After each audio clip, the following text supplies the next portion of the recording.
Hey friends, welcome to the Empowered Homes Podcast. The purpose of this podcast is to grow strong families by connecting church and home. And today I have another couple in our marriage series with us. We have Chris and Kelley Kincaid. Welcome, y'all. Thanks for having us. Glad to be here. I'm super excited to talk to y'all. We're going to be talking about lots of things as we get going. But for our listeners who are like, who are these people? Share, I guess, individually, kind of like who you are, what you do, and then I'll get into the heavy stuff about your marriage. So I'm Chris, and I work at Kingsland Baptist Church here as the associate student pastor. I've been here for about 10 years. So that's a bit about me. Yeah. Awesome. Kelley? I'm Kelley. I am the unpaid intern for the student ministry. Yes. And I work for Booster, so it's super fun. I work with elementary schools and get to have fun and help them make more fun for their kids. Yeah. Lots of fun stuff. So for you guys, being here 10 years, how long have you been in student ministry altogether? Oh, probably about 13 years. So 13 years working in student ministries, being a pastor's wife. How long have y'all been married? And then I'm going to get into the how'd you meet question. How long y'all been married? 7 years and like a month. So yeah, we're almost there. 7 years, a month, and how many days? Well, we're at 7 years in a month. So in a month. Yeah, I thought you were about to tell me. No, we're right there. We're March 5th. It's All coming right. up, 7-year anniversary. 7 years. That's awesome. Everybody that told me like 7 years is like the hardest year, and so really, I don't know why 7 years. Eric's laughing. I'm so excited for that. Have you heard that too? Yeah, I don't know. Yeah, but the year 7. That's what we were told. We were like, this is pretty good. I don't know what you're talking about, but so 7 years. Tell me how you guys met. We actually met in a car on the way to a freshman Bible study retreat. So we did BSM when we were at A&M, and we were in 2 different Bible studies. We had a freshman retreat, and we got put in the same car, and that's how we met. And we didn't talk in the car at all. I was talking to my friend in the back about baseball, and I thought she was way older than me, and so I just didn't really pay attention. But eventually we became really good friends throughout college, and then our lives took us 2 different pathways. I came here to Kingsland right out of college, and she went up to Dallas and worked with a missions organization up there, but stayed in touch. And then I realized that I really, really liked her, and we started dating long distance, and then got engaged in 2015. And then she moved down here to Katy, and then got married in 2016. So, yeah. That's incredible. So how was the long distance? That's a better question. That's a better question for her. Be honest. Yeah. It is not the most fun, and it's hard because what you have is a phone call at the end of every day, which is great, but it's like you just talked to them yesterday, so there's not like a ton that's happened. So I think I asked for more communication, and Chris graciously gave me more. And that was a growing season for us of learning how to. I don't like talking on the phone, but that is Kelley wants communication and wants to hear my voice, and so that was an area that I had to stretch and honestly stop being selfish. Of like I just want my nights to myself after a long day at work, and realize like this is how a better way that I can love Kelley, and so that was the beginning of stretching. Interesting. Were y'all the sappy couples who like fell asleep on the phone together? Absolutely not. That wasn't y'all's MO? No. I can't. Me and my wife, we were together, and then our whole engagement, she was in Houston, I was in Abilene. Ooh. So it was like 10 months of separation, and she like wanted to fall asleep on the phone every night. I was like, I don't have enough minutes. This was back in the day. Yeah. Back in the days before iPhone and my little Razor. And it's like, I just can't because I don't have minutes. Well, that's super interesting because so many couples that we've are talking through in the series like have those moments of long distance, and it's interesting seeing some of the dynamics with that. So you get married, and then tell me like year 1. How was year 1? Year 1 started with me working part-time and us living in a like 700 square foot apartment, and ended with me working a full-time job and us owning our own home. Yeah. So there's a lot of adjustment in that time period. Yeah, I think when Kelley was working part-time, there is a lot more. She had a lot more time to I guess, be at home and to take care of different things, you know, that while I'm at work, and she's able to knock out, you know, whether it's cooking dinner or whatever it is. And when she started working, her job would involve much more labor and much more traveling around the Houston area. And so I would beat her home by like an hour. And so we had to adjust, I think, expectations about 6 months in of like, okay, I can take on certain roles and responsibilities that Kelley was filling because I have the time and she's coming in, she's drained from a long day of work.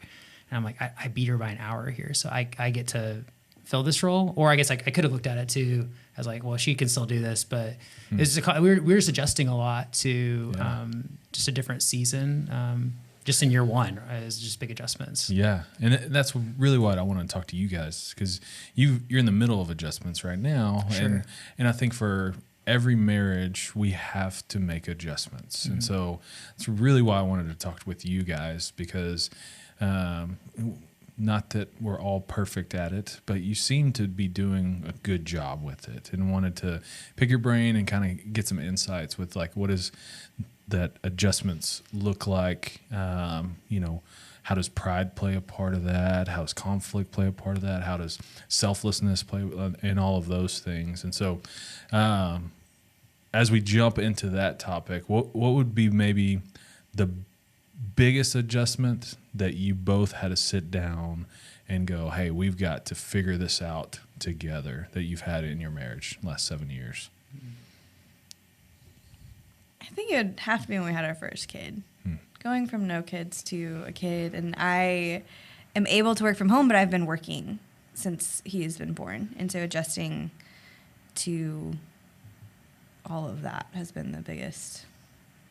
Yeah, and I would say just from like a work perspective for me, when we had our first kid, I love to be around students. So my life pre-kids, I was out at sporting events 2 nights a week. I'm out the door early 2 mornings a week to do discipleship, throw in a Wednesday night and a Sunday night Bible study. And we just had so much more time, you know, and I think the recognition I love my job too. And I love the students and families of this church. But if I'm not home and loving my spouse and helping her after she's had this long day of she's with our kiddo all day, you know, I've got to be there to love her and support her, and I've got to be there to love and support my son. And so it was learning to adjust and find ways to still do meaningful ministry, but meaningful ministry that doesn't involve me being out of the house as often. I think that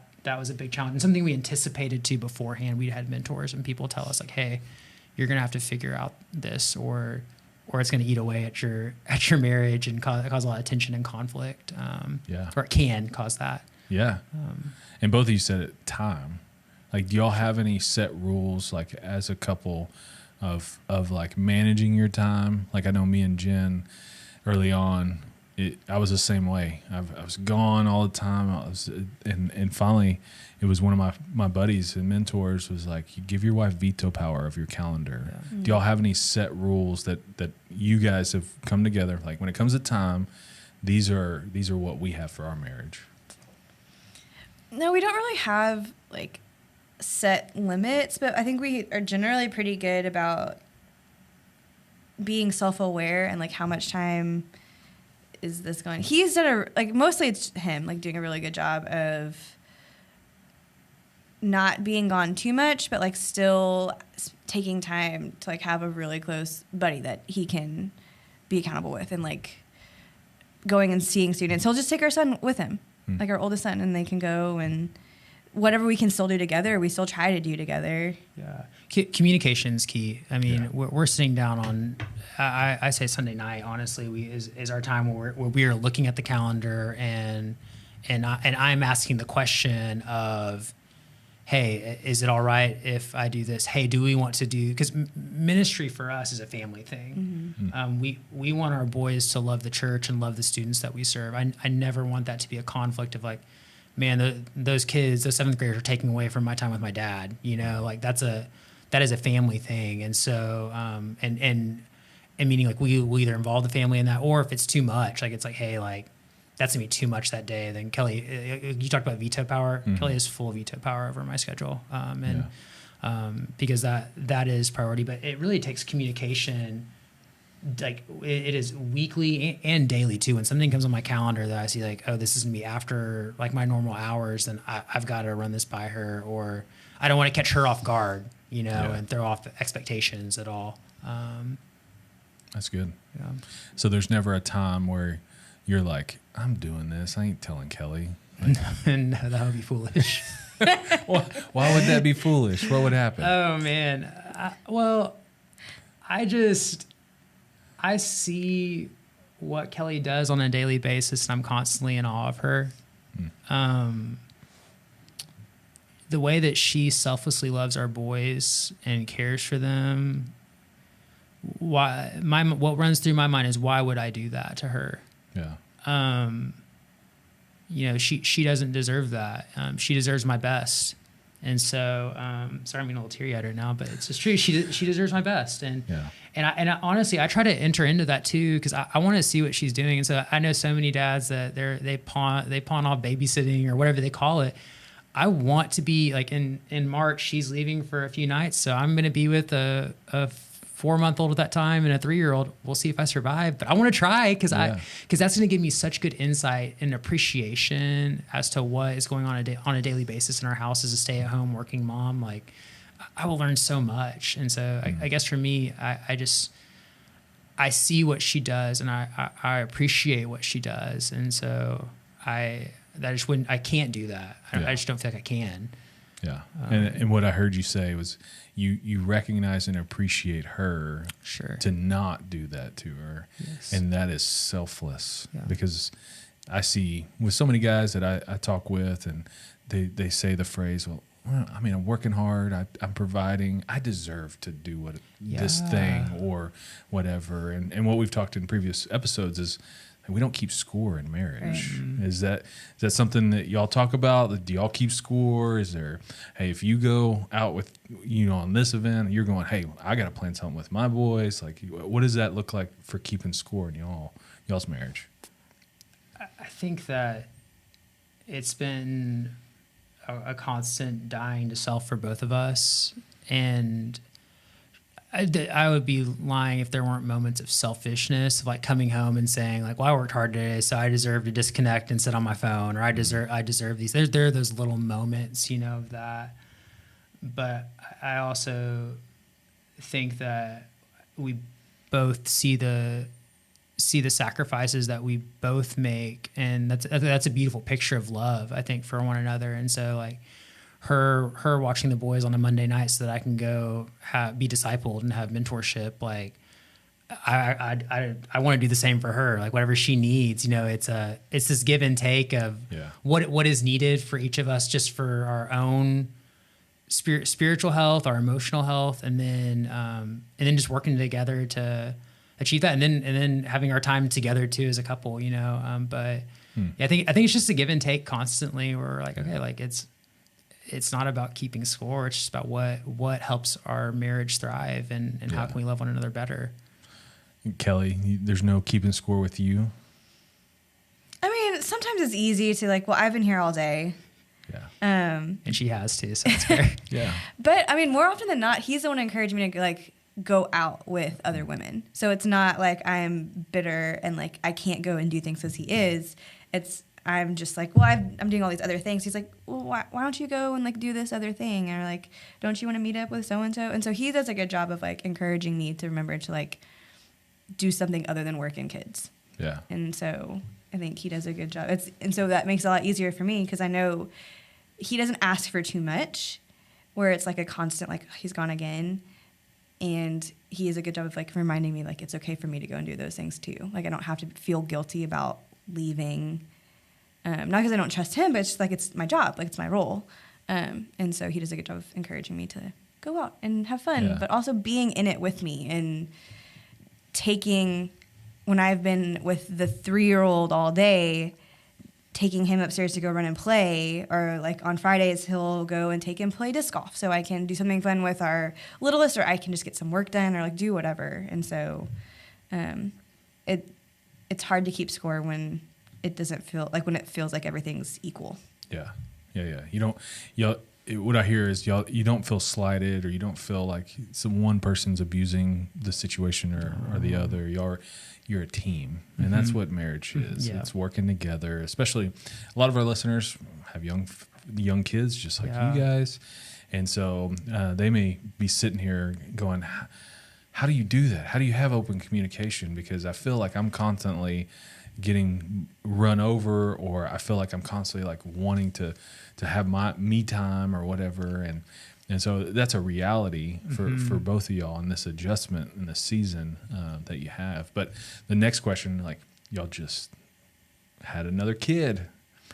What has the adjustments been the last 4 months? Man, I forgot how much you don't sleep, but that's okay. Yeah. So adjusting to that. And so my schedule has adjusted. I just wake up at 5 every day and do work and stuff until the baby wakes up. I feed him, put him back down, and then I just keep working until everybody else is awake again. So that's been a big adjustment for me. I think the first month or two, we had to figure, communication was a huge part of, like, we had to talk in advance of, what's the plan going into this, and then be flexible to realize, hey, this may not go the way we think it's going to go. Like our 3-month-old, he's been a good sleeper comparatively. So we were preparing for the worst of this kid's going to sleep every 2 hours. Like our firstborn did. No, he's sleeping like 8 hours a night straight, which is fantastic. But on the flip side of that, I was prepared to, hey, our 3-year-old son, like he's my main focus of prepping lunches, getting him to school, taking him out. That is my focus in this time is caring for him and then caring for Kelley while Kelley is focusing on our newborn, who she just has things to offer him that I just don't right now. And that doesn't mean I don't change diapers or love him, but there's just certain roles that only she fills. Yeah. He wants mama, which is fair. Yeah. So y'all don't keep score on diapers? You Nah. keep a tally on that? I'm there more, but so it's whatever. I'm kidding. Yeah. Me and Jen used to joke about that, of like how many diapers we go through and all that stuff. That was a source of tension for us with babies. I will say we try to get our 3-year-old out of diapers as fast as possible once our second one came. Yeah, financially too. That's a big help. But also just the 2 at a time. It's tough. It's tough. Yeah. Go through a lot of wipes. Wipes. So we talked about sleep, talked about time and working, and it's real time. Like most of the time it's like minute by minute, right? You are adjusting, making changes, being flexible. And that's the word that I think with a lot of your season is flexibility, and being flexible with one another. Conflict happens when that rigidness comes in with one or the other. There's times where you have to no, this is what has to happen. But for both of you, you may have something at work. It's like, I can't do it. You have something at work. I can't. It's pretty rigid.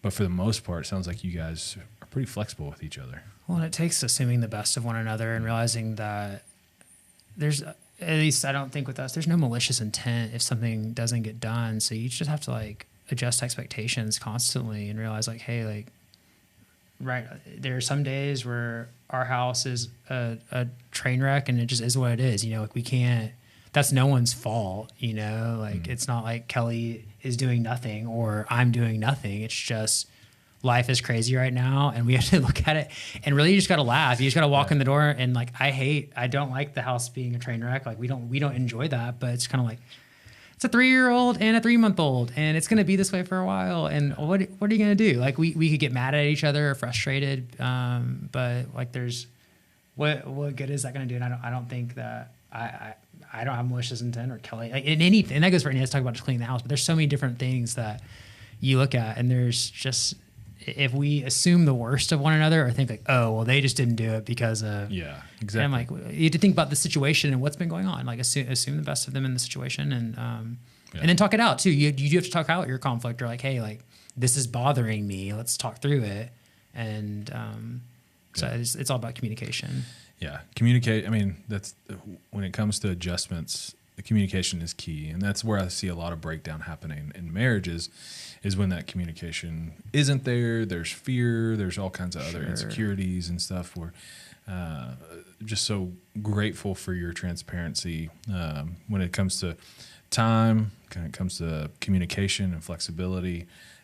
You have to have all three of those things when it comes to making adjustments as you grow, as things shift, as work shifts, as kids have different things. And, learning that, I wish I learned that earlier in our marriage. But it's only been like the last couple of years, because I was so rigid of like, this is the way it's going to be. This is what we're doing. And my adjustments in real time were always a little bit behind. Mm-hmm. And so hearing you guys, like you have the assuming the best of each other to be able to navigate those things and do those well. And so I think our listeners, if they're struggling or there's tension when it comes to making those adjustments, what advice would you give them? Kelley? That's a really good question. I think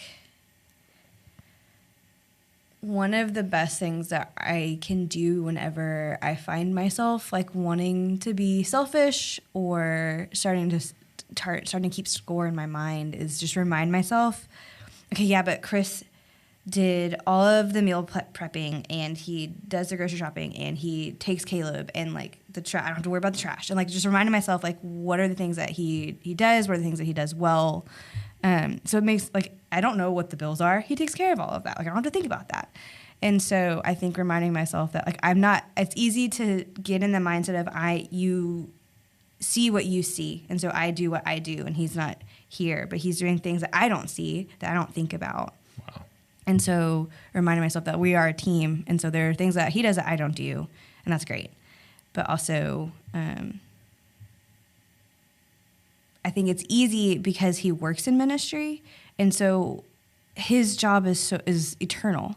And so even if I can't get mad at the church, right? Like I am a pastor's daughter, and my dad did a great job of me never feeling like I had to compete with the church for his attention, and Chris is doing that really well. Wow. For me as a wife, but like also for our boys. And so I think whenever Satan tries to stoke that in me, just reminding myself who Chris is and what he does, not what he doesn't do, because what he does far outweighs what he may not do.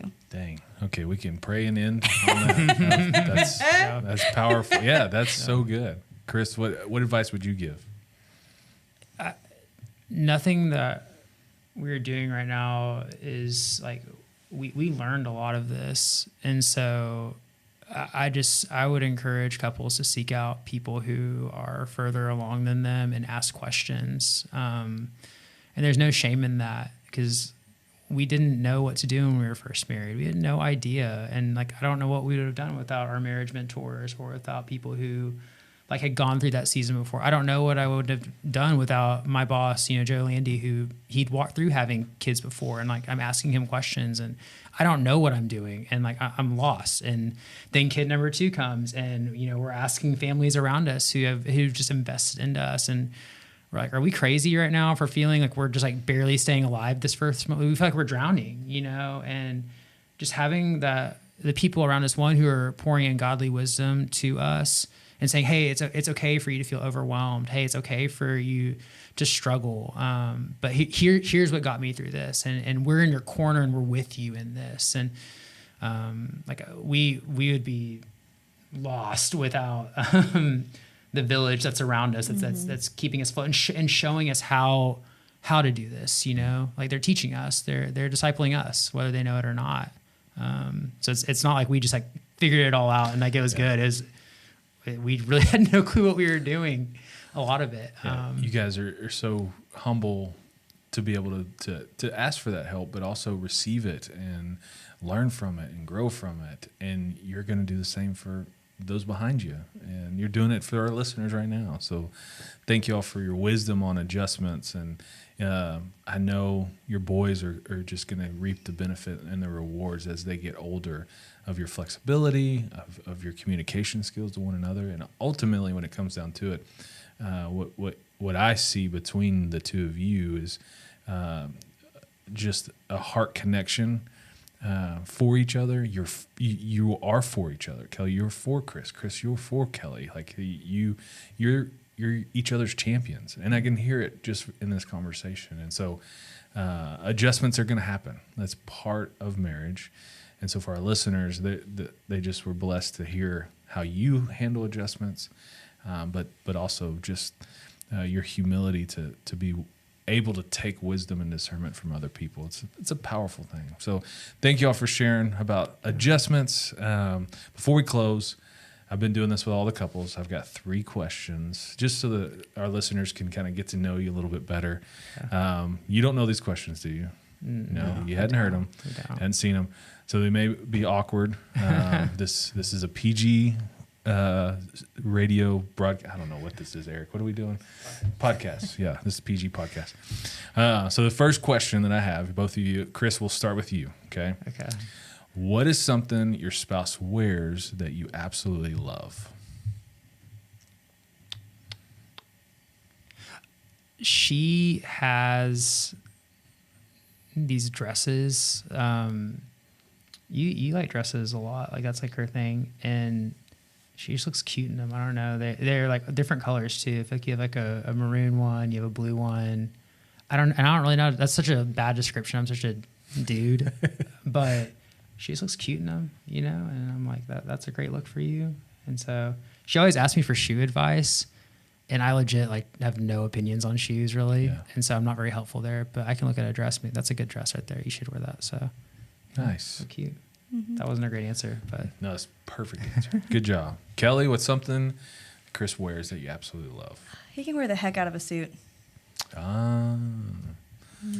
Nice. Yeah. Wearing a suit. Mm-hmm.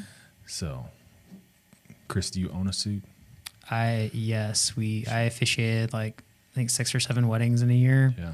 And so that was an investment that I had to make. Yeah. Because I did not have one that fit me very well prior to that. It was very baggy on me. So nice. It was time to add that to the closet. Nice. Thanks to Joseph Banks. Yep. Hooked me up. Go get some more suits is what I'm hearing. So yeah. Wear some more suits. Yeah, wear suits more. Yeah. I'll suit up on Sundays. All right, Kelley, question number 2, we'll start with you. If you don't have an answer within a few seconds, I will pass to Chris. What was your biggest fail in the kitchen? My biggest fail in the kitchen? Yeah, what was your biggest fail in the kitchen? I can't think of like one specific thing, but Chris is really good at like he can just make up a recipe and like it's great. When I do that, it's not. And so I think I don't have like one specific instance, but if I don't follow a recipe, it doesn't turn out very well. So anytime I've done that, it has not been great. You like recipes. Okay. I need she the likes structure. Recipes a lot. Yeah, that's good. I don't like the structure. No, just like the little dash of this. A little dash of this, a little dash of that. Yeah. Man, I don't like to be confined to a recipe. That's me too. I just start throwing stuff together. It's awesome. What's your biggest fail in the kitchen? What did I make? It wasn't that long ago. It's been in the last year, and it was nasty. What was that? I don't know. It's not very often when that happens. It was. I don't know what. I honestly cannot. I've blocked it out of my memory because I don't do that very often. Did you have to order pizza because of it? Yeah, no, like legit. We had to go pick something up. I tasted it, and I did too much. Oh, I tried to make. I made jambalaya one time, and it was so good, but I don't remember what I did. And so I went back in and tried to do that again, and it tasted just like ketchup. It was the nastiest thing I've ever tasted in my life. And so I learned that I'm not Cajun in any way, and I shouldn't probably try to be. Or find a recipe. Or find a recipe and stick to it. Yeah. Very good. Okay. Question 3. Chris, we'll start with you. If you found together a genie in the bottle, so y'all both got a genie in the bottle, your first 2 wishes, or you're given 3 wishes, your first 2 wishes can be whatever you want to. But the 3rd wish has to be only for your spouse. What are you wishing for? Oh, man. Do I have to be like spiritual with my answers or kind of just be like cool? Okay. No, anything. If I had 2 wishes? No, you get 1 wish. The first 2 y'all can do together. We get 2 together and then 1 for her. Yeah, but Only on the third wish is what I'm asking. What's your third wish going to be just for Kelley? My wish right now just for Kelley. Yeah. Okay. My wish for Kelley. I have mine. You go. I Okay. honestly have no idea right now. I think There you go. this. What do you wish? I would wish that we had enough green space around the church for him to create his own disc golf course that we would just have here, and also a field that they could play football as students. So that we just magically expand our Just green magically space. expand it. I think Jeannie could do that. That's pretty Okay. sweet. That was very Nice. kind of you. Yeah. I do like disc golfing a lot. It's true. Yeah. For Kelley, I'm thinking here. I would just give her. I would want the genie just to give her a month, just like where she could do just what she wanted to do. Like there's no. It could be longer than that, but like no people, just no toddler pulling on her or like her phone ringing off the hook for work and trying to just like a Kelley. Just a Kelley month, Yeah. Like, and she can still be with her family, but she didn't have to do all the daily stuff because she's constantly taking care of us, and other people too. That's their job. which is Pretty cool. sweet. Yeah. Yeah. How do you make that happen in real life? I bet you could. Yeah. A month of Kelley. It's taking the boys out and Yeah, leaving yeah. the house. All right. I declare June 2023 is your month. Great. So you do nothing but what you want to do. Cool. I'll take the boys to camp with me. Great. We'll be good. Have fun. Just kidding. These questions have been fun. We've heard so many good answers. Y'all's answers were fantastic. So thank y'all for your time today, talking about Thanks, Bobby. adjustments and just giving a little insight into y'all's marriage and just your encouragement too. Y'all been a blessing to me. So if you're watching or listening, you want more information about marriage, we've got a ton of great resources at empoweredhomes.org/marriage. Thank you guys. Thanks, Bobby. Thank you. Appreciate it.